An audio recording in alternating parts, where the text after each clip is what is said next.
Family doesn't need permission, my relative said as she stepped onto my front porch carrying 2 oversized suitcases, and that was the moment I realized they had never come to visit me at all. They had come for my house. I'm Eleanor Harrington. I'm 69 years old, a widow, and the sole owner of a 12,000 square foot mansion overlooking the Connecticut shoreline. My late husband and I spent nearly 3 decades building the life that filled those walls. Every chandelier, every marble countertop, every rose bush lining the driveway held a memory. For the first 3 years after Arthur passed away, the house became my sanctuary. Quiet, predictable, peaceful. That peace ended on a bright Saturday morning in June. I was sitting on the back terrace with a cup of coffee, watching sunlight dance across the water, when I heard the sound of engines. Not one vehicle, several. At first, I assumed a neighbor was hosting an event. Then I looked toward the front gate and saw 4 black SUVs rolling slowly up the driveway. My stomach tightened. I wasn't expecting company. The gate had been left open for a landscaping crew earlier that morning, and before I could even process what I was seeing, the vehicles were parked in front of the house. Doors opened. People stepped out. Familiar faces. Relatives I hadn't seen in months. Some I hadn't spoken to in years. Patricia Harrington emerged first. She was technically my late husband's distant cousin, though she always behaved as if she owned a share of every family asset. Behind her came her husband, 2 adult children, and 3 grandchildren. More doors opened. More relatives climbed out carrying coolers, garment bags, and grocery totes. It looked less like a visit and more like a relocation. I walked through the foyer and opened the front door before anyone could ring the bell.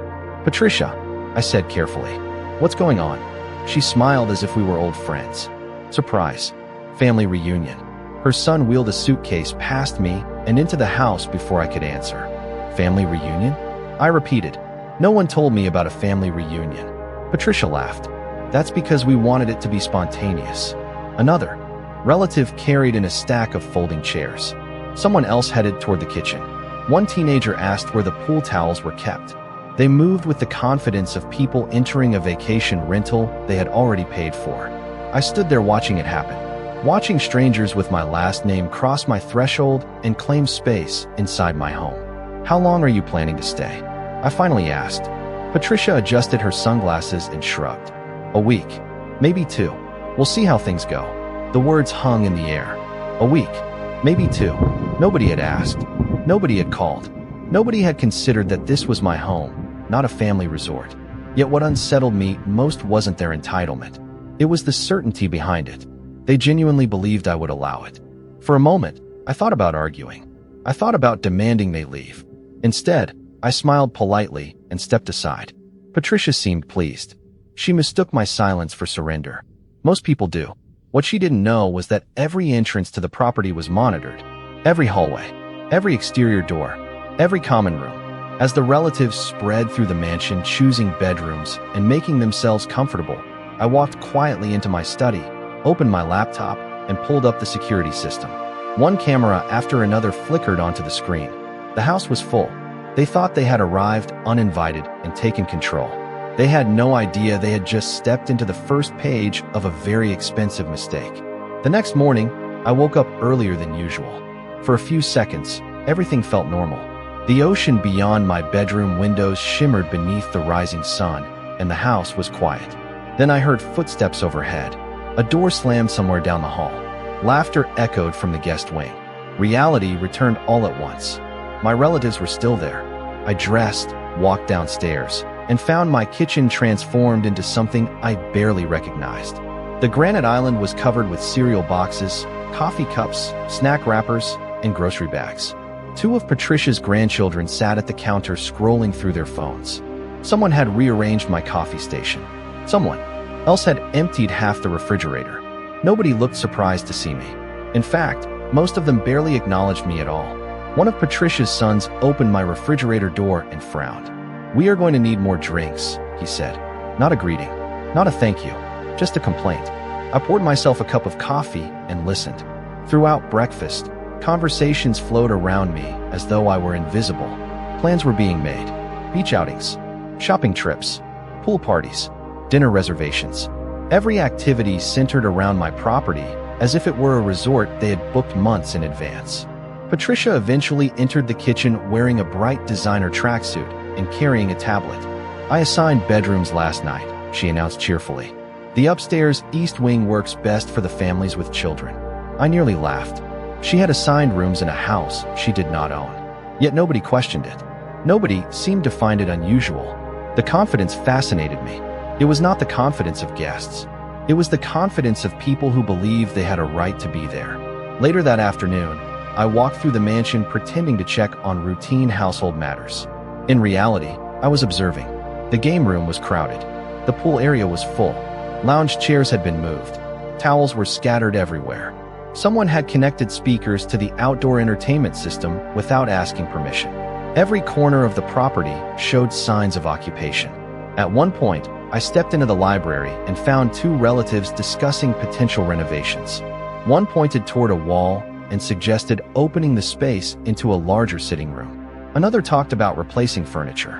They spoke casually, as though future decisions about the house would involve them. I quietly backed out before they noticed me. By evening, I had learned something important. This was not simply a family visit that had gotten out of hand. There was an assumption underneath everything. A belief that my ownership existed only on paper, while the house itself somehow belonged to everyone. That realization settled heavily in my mind as I reviewed security footage later that night. Screen after screen revealed more carelessness. Private rooms entered without permission. Cabinets opened. Storage areas explored. Conversations recorded by exterior cameras. Small moments, innocent on the surface, yet together they painted a troubling picture. Around 10 o'clock, I received a text message from my neighbor and longtime friend, Grace Bennett. She had noticed the unusual traffic entering my driveway. Her message was simple: "Everything all right over there?" I stared at the screen for several seconds before replying. "Not exactly. I think I may need your advice." Her answer came almost immediately. "Coffee tomorrow morning. Bring details." I looked around my quiet study and then back at the glowing security monitors. Outside, my relatives laughed beside the pool as if they owned the place. I took a slow sip of coffee and watched. The longer they stayed, the more they revealed. And for the first time since they arrived, I began to suspect their biggest mistake was believing I would never pay attention. The following morning, I met Grace Bennett at a small waterfront cafe about 15 minutes from my property. The cafe had been there for decades, and it was one of the few places that still felt unchanged. Grace arrived carrying a leather folder and wearing the same calm expression she had worn ever since I met her years ago. Before retiring, she had spent more than 30 years handling real estate disputes, trust issues, and property conflicts. If anyone understood boundaries, ownership, and human greed, it was Grace. I explained everything: the unexpected arrival, the suitcases, the bedroom assignments, the casual assumption that my mansion belonged to everyone. Grace listened without interrupting. When I finished, she stirred her coffee slowly and asked a single question: "Have they damaged anything?" "Not that I know of," I said. "Good. Why good?" She leaned back slightly. "Because people become careless when they believe there will be no consequences. Carelessness creates evidence." The word stayed with me. Evidence. Not arguments. Not accusations. Evidence. Grace explained that the strongest position was often the quietest one. Let people reveal themselves. Let them show their intentions. Let them document their own behavior. By the time breakfast ended, I felt calmer than I had since the relatives arrived. I drove home along the shoreline and entered the mansion through the side entrance. The noise hit me immediately. Music drifted from the pool area. Someone was laughing loudly. A group of children ran through the foyer carrying beach toys. It looked less like a family gathering and more like a luxury vacation property during peak season. As I walked through the house, nobody asked where I had been. Nobody checked whether I was comfortable with any of it. Their confidence had grown. That afternoon, I discovered something that changed everything. I was passing through the sunroom when I heard voices coming from the adjoining sitting area. The doors were partially open. I stopped when I recognized Patricia's voice. "The property alone has to be worth at least $8 million now," she said. Another relative responded, "Probably more with the ocean view." Patricia laughed. "Imagine what everyone could do with their share." I froze. My share. Their share. The language was unmistakable. They were discussing the future distribution of my property while I was alive and standing less than 20 feet away. Another voice joined the conversation. Do you think Eleanor would ever sell? Patricia answered immediately. Eventually. People her age always downsize. It is only a matter of time. The room filled with casual agreement. Nobody questioned the assumption. Nobody suggested that the decision belonged entirely to me. I quietly walked away before they noticed my presence. Later that evening, I reviewed security footage again. The cameras revealed even more conversations. Small comments, passing remarks, assumptions about renovations, future ownership, and financial opportunities connected to the estate. None of it crossed legal lines. Not yet. But together, the pattern became impossible to ignore. They had not come because they missed me. They had not come because they valued family. They had come because they saw the mansion as an opportunity. As darkness settled outside, I sat alone in my study watching the camera feeds. The house bustled with activity. My relatives laughed, ate, planned, and relaxed. They believed they were preparing for an extended stay. What they did not realize was that every passing day revealed more about their intentions. And the more they revealed, the less I needed to say. Over the next 2 days, I stopped looking at my relatives as unexpected guests and started looking at them as pieces of a puzzle. The more I observed, the more memories resurfaced. At first, they arrived one at a time, like old photographs drifting back into view. I remembered Patricia calling me 15 years earlier when her family was facing financial trouble. Arthur and I had written a check without hesitation. We never asked for repayment. We simply wanted to help. A few years later, another relative needed assistance with college tuition. Again, we stepped forward. When someone needed temporary housing during a difficult divorce, we opened our doors. Arthur used to say that family was measured by generosity, not convenience. Back then, I believed everyone shared that philosophy. Sitting in my study late one evening, I realized how one-sided that generosity had always been. I pulled out an old photo album from the bookshelf beside my desk. There was Arthur standing beside a barbecue grill, smiling beneath the summer sun. There was a family reunion from years ago. There were birthdays, graduations, anniversaries, and holiday dinners. Looking through those photographs, I noticed something unsettling. Nearly every major gathering had taken place because Arthur and I organized it, paid for it, or hosted it. We were the center holding everything together. Once Arthur was gone, the calls became less frequent. Invitations slowed. Holiday cards disappeared. The distance had happened gradually enough that I barely noticed it at first. Yet now the pattern felt obvious. They had drifted away when there was nothing immediate to gain. What brought them back was not affection. It was the mansion.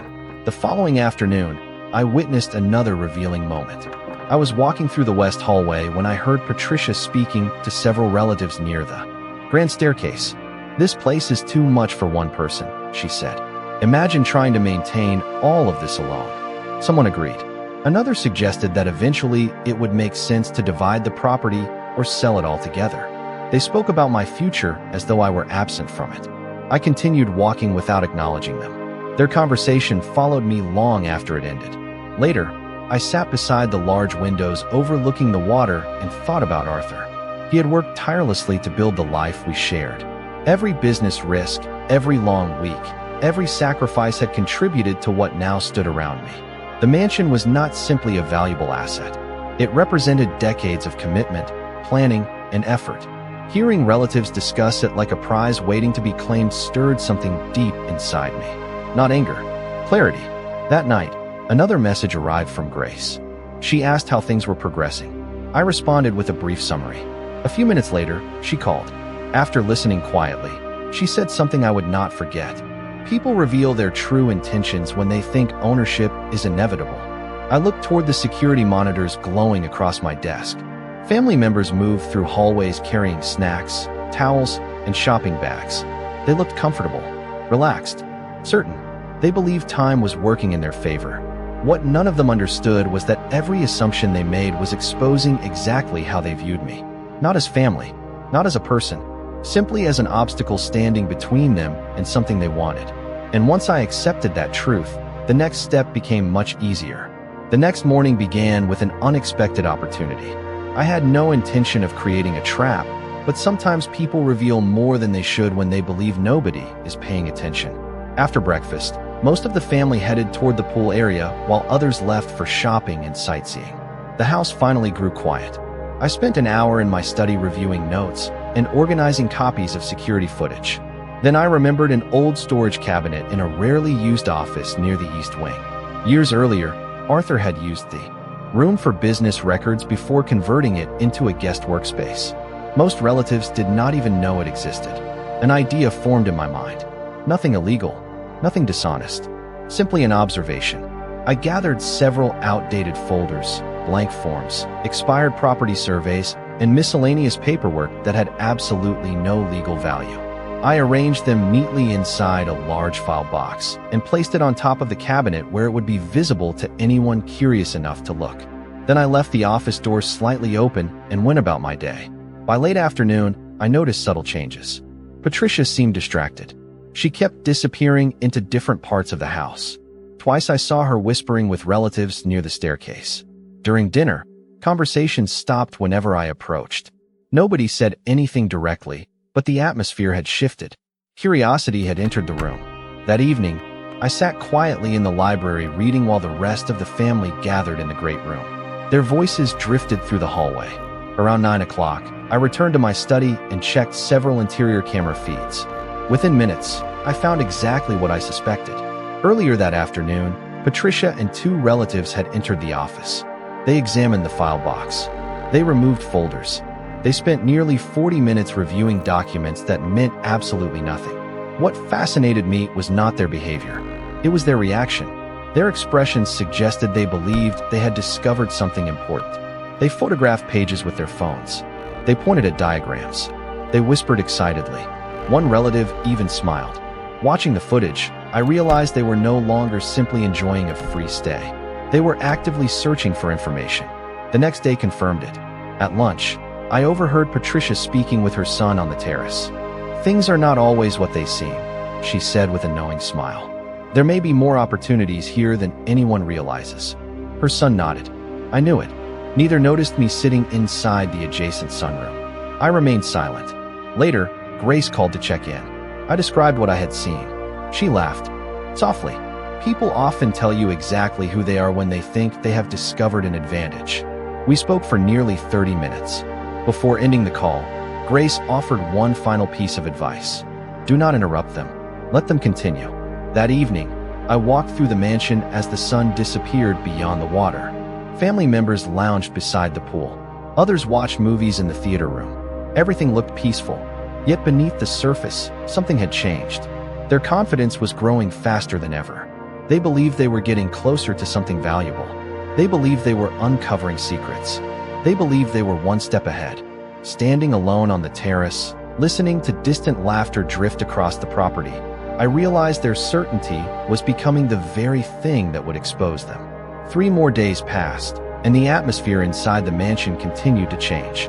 What had started as an unexpected visit now felt like a coordinated occupation disguised as a family gathering. The confidence of my relatives grew with every sunrise. They no longer asked where things were located. They simply took what they needed. They no longer behaved like temporary guests. They behaved like future owners. I spent most mornings reviewing camera footage while enjoying coffee in my study. Patterns were becoming easier to spot. Certain conversations repeated themselves. Certain groups met privately. Certain assumptions appeared again and again. Patricia remained at the center of nearly all of them. One afternoon, Grace came to visit. She entered through the front door carrying a small box of pastries and greeted everyone politely. Patricia immediately switched into her public persona, smiling warmly and acting as though she were the perfect house guest.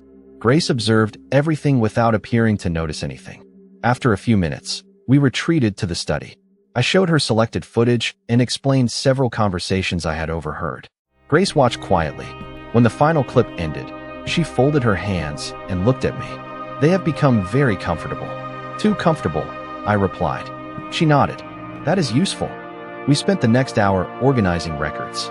Dates, times, visitor logs, security footage references. Nothing dramatic, just documentation. The kind that turns confusion into clarity. Before leaving, Grace reminded me of something important. Do not focus on what you think they are planning. Focus on what they are actually doing. That advice proved valuable almost immediately. The following evening, I noticed unusual activity near the office where the file box had been discovered. Patricia, her son, and 2 other relatives entered together. They remained inside for nearly an hour. Later, after reviewing the footage, I watched them examining papers, taking photographs, and discussing possibilities. Most of the documents were meaningless, yet they treated them as though they contained hidden treasure. Their excitement was impossible to miss. The next morning brought another revealing moment. I was walking through the breakfast room when I heard Patricia speaking on the phone near the terrace doors. She did not know I was nearby. "There is definitely more here than people realize," she said. "We just need time." The statement caught my attention, not because of what she said, but because of how certain she sounded. She genuinely believed she was uncovering opportunities connected to my property. The assumption had become part of her reality. Later that day, several relatives began discussing future renovations again. One suggested expanding outdoor entertainment areas. Another mentioned updating landscaping. Someone even debated furniture placement in rooms they did not own.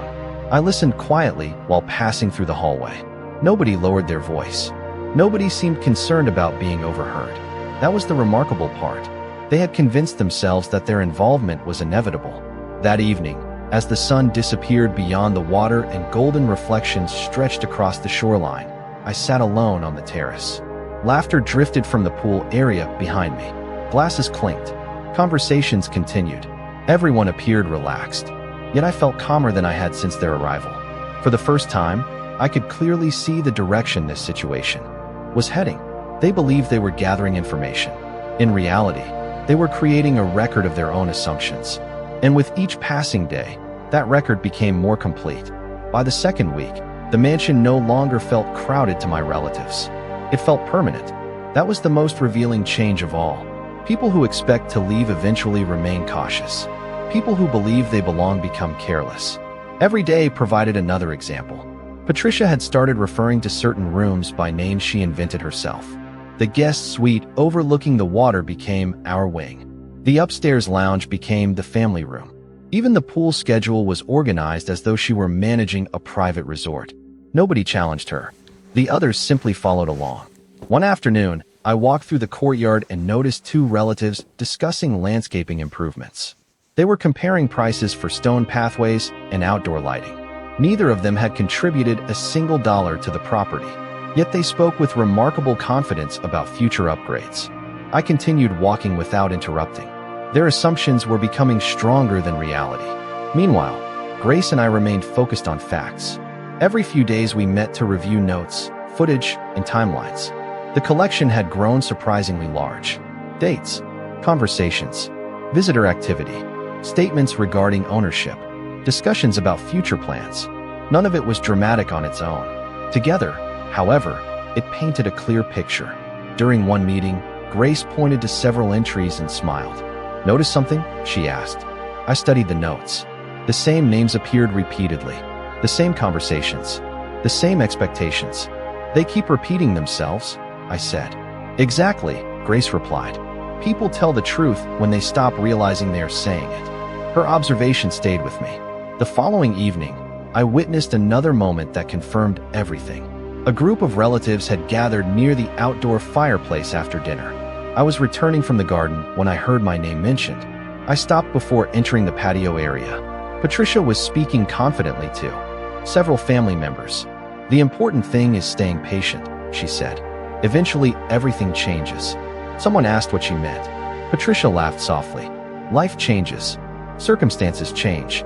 Properties change hands." Several people nodded. The conversation continued, drifting toward financial possibilities and future opportunities. Nobody noticed me standing beyond the corner of the walkway. Nobody realized their words carried farther than they intended. Later that night, I reviewed the exterior camera footage and found additional conversations from previous days. More speculation, more assumptions, more discussions centered around eventual access to wealth they had not earned. The pattern had become impossible to ignore. Yet what surprised me most was how little anger I felt. Earlier in the situation, I had experienced disappointment, then confusion. Now I felt something entirely different. Certainty. There is a strange peace that comes from finally understanding someone's intentions. Once uncertainty disappears, decisions become easier. Around midnight, I stood beside the study window overlooking the ocean. The house was finally quiet. Most of the lights had been turned off.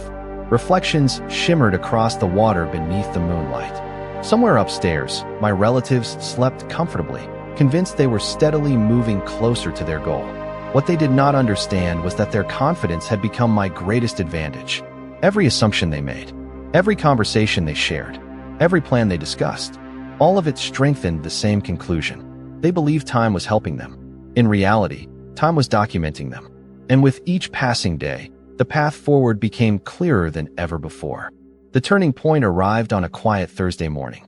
I woke before sunrise, made coffee, and sat in my study overlooking the water. For the first time since my relatives arrived, I felt completely prepared. There was no uncertainty left, no unanswered questions. Grace and I had spent days organizing records, documenting timelines, and reviewing everything that had happened inside the mansion. The facts were clear. The assumptions were clear. Most importantly, the boundaries were clear. Around 8 o'clock, Grace arrived carrying a folder thick with notes. We reviewed everything one final time. When she finished, she looked at me and smiled. "You have been more patient than most people would have been." I smiled back. Patience is easier when you know exactly what you are dealing with. A little before noon, I made a decision. I informed everyone that I would be hosting a family meeting in the great room later that afternoon. The announcement spread quickly through the house. Curiosity followed. By 4 o'clock, nearly everyone had gathered. Patricia sat confidently near the center of the room. Several relatives occupied sofas and chairs. Others stood near the windows overlooking the ocean. The atmosphere felt relaxed. They assumed this was another family discussion, perhaps a conversation about future plans or extending their stay. I remained standing, calm, collected. When everyone settled down, I thanked them for coming. Then I explained that their visit had continued much longer than expected and that it was time to clarify expectations regarding my property. A few people exchanged glances. Patricia folded her arms. I continued speaking. I explained that the mansion was private property. I explained that nobody had been invited to stay indefinitely. I explained that future access to the property would require my permission. The room grew noticeably quieter. Patricia attempted a laugh. "Nobody is trying to take your house, Eleanor." Her tone sounded light, but her expression had changed. I nodded politely. "I am glad to hear that." Then I placed several documents on the table. Visitor records, property records, written notices prepared in advance. Nothing dramatic, nothing emotional, just facts. Several relatives immediately looked uncomfortable. The confidence that had filled the room for days began to fade. Patricia asked why any of this was necessary. I answered honestly, "Because assumptions have consequences." Silence followed. For the first time since arriving, nobody seemed eager to speak. Later that evening, after the meeting ended, activity throughout the mansion changed dramatically. Conversations became quieter. Groups that normally gathered together remained separated. Some relatives began packing belongings. Others spent time making phone calls. The certainty that had defined the previous week was gone. In its place was caution. As darkness settled outside, I walked through the now peaceful hallways. The house felt different, lighter somehow. Not because anything dramatic had happened, because reality had finally entered the conversation. Standing beside the front windows, I watched the lights from several vehicles parked in the driveway. Soon they would be leaving. Some understood immediately. Others would take longer. Either way, the direction was no longer in doubt. They had spent days believing they were moving closer to control. Instead, they had reached the moment where control slipped completely out of their hands. The departures began the next morning. One vehicle left before breakfast. Another pulled out shortly after noon. By sunset, the driveway that had been crowded for nearly 2 weeks looked almost normal again. The transformation was remarkable. The same people who had arrived with absolute confidence now moved with careful restraint. Nobody argued. Nobody made grand speeches. Most simply packed their belongings and left. Patricia remained longer than the others. For 2 days she occupied her room while making phone calls and holding private conversations. The certainty that once defined her had disappeared. She no longer talked about future plans for the property. She no longer organized activities or assigned spaces. Reality had finally replaced assumption. During that period, Grace helped me complete the final steps necessary to protect the estate moving forward. Updated access procedures were established. Written notices were prepared. Visitor policies were documented. Everything was professional, straightforward, and entirely legal. Most importantly, everything was clear. Ambiguity had allowed entitlement to grow. Clarity eliminated it. Several weeks later, a few relatives attempted to contact me. Some messages were polite, others were awkward. A handful tried to pretend nothing unusual had happened. I responded, courteously when appropriate, but I no longer felt obligated to maintain relationships built solely on convenience. One afternoon, I received a message from a relative who had attended the gathering. The note was brief. It apologized for how things unfolded and acknowledged that many people had crossed boundaries they should have respected. I appreciated the honesty. Accountability is rare. Genuine accountability is even rarer. As summer gradually turned toward autumn, life returned to its familiar rhythm. The mansion became quiet again. Mornings were peaceful. Evenings were calm. The ocean remained exactly where it had always been, stretching beyond the windows in endless shades of blue and silver. One evening, I sat on the terrace with Grace as the sun settled low over the water. We talked about ordinary things: gardening, travel, books. Eventually, she asked a question. Do you regret any of it? I thought about the past few months. The unexpected arrival, the assumptions, the conversations, the lessons. Then I shook my head. No, I said, I regret misunderstanding people, but I do not regret finally understanding them. Grace smiled. That is a valuable distinction. After she left, I remained outside watching the last traces of daylight fade across the horizon. The property was silent except for distant waves. For the first time in a long while, I felt grateful for everything that had happened. Not because it was pleasant, because it was revealing. The experience taught me something Arthur had understood long before I did. Generosity is a gift. Ownership is a responsibility. Boundaries are necessary, and family should never be confused with entitlement. The mansion still stood exactly where it always had. Every room remained filled with memories. Every hallway still reflected decades of hard work and sacrifice. Nothing had been taken from me. If anything, something important had been restored. Confidence, clarity, peace. My relatives arrived believing they had discovered an opportunity. Instead, they exposed their intentions.